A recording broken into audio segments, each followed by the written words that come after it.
Hello everyone, চলে এসেছি নতুন একটা ভিডিও নিয়ে।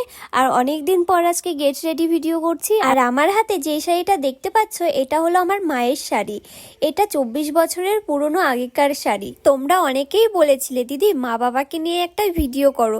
আমার বাবা তো সবসময় বাড়িতে থাকে না, যেহেতু কাজের সূত্রে বাইরেই থাকে বেশিক্ষণ, তাই আর বাবার সাথে ভিডিও করে ওঠা হয় না। আর আমার মা আমাদের মধ্যে আর নেই, 8 বছর আগেই গত হয়েছে।